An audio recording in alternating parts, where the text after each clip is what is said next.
talking about space toilets, a monkey's revenge mission, and a prosthetic leg. So this week, a SpaceX astronaut Jarek Isaacman and his 3 fellow crewmates were free flying through Earth's orbit, shielded by the unforgiving vacuum of space by nothing but a 13-foot wide carbon fibre capsule. An alarm started blaring. Okay, the SpaceX spacecraft system were warning the crew of a significant issue. They immediately started communicating with SpaceX ground controllers to pinpoint the problem, only to discover that the problem was in fact the toilet.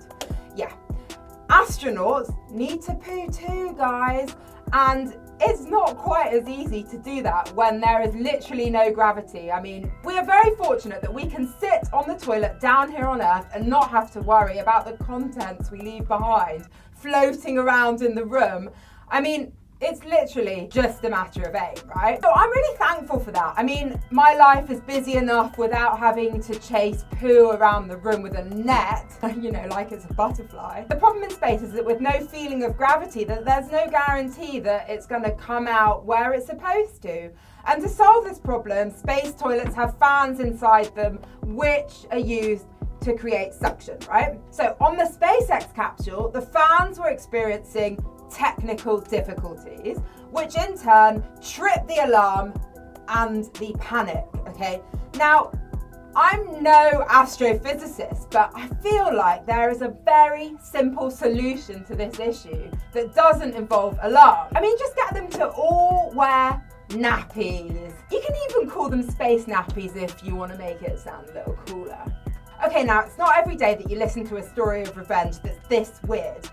A young male monkey in India was roaming around, snacking on fruits and snack packets, you know, like they do every now and again, just, you know, usual monkey stuff. However, once schools reopened, the monkey was hovering around at schools in the area and children were scared of him, okay? So someone then complained to the forest department and a team came in and trapped the mischievous monkey.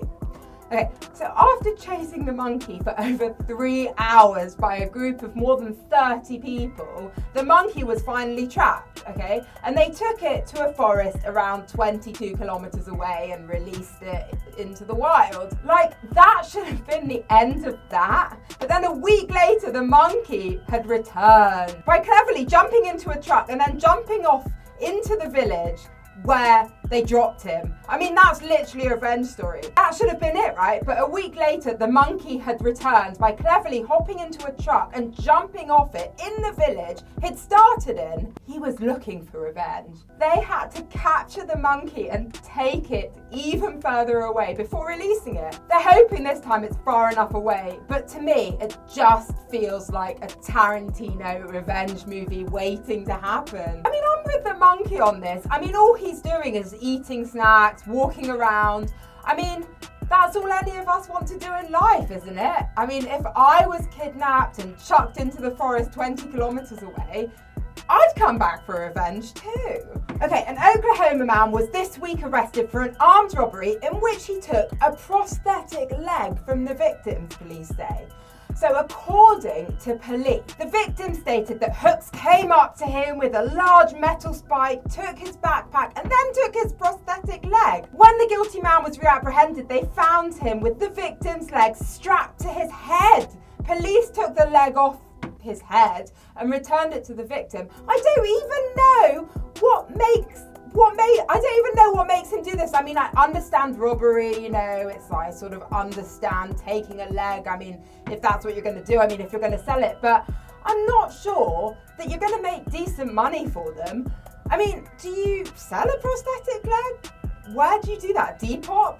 But, you know, I understand why I don't even understand why he strapped it to his head. I mean, I know men do weird things in the hope of attracting a mate, but I am not sure that people would go for someone with a fake leg strapped to their head look. I mean, it would be a pretty niche interest. Anyway, that's all we've got time for this week on the Bad News channel. But remember to subscribe to the channel. Please comment below with any bad news stories you come across. I want to know. Thank you so much for watching and we'll see you soon.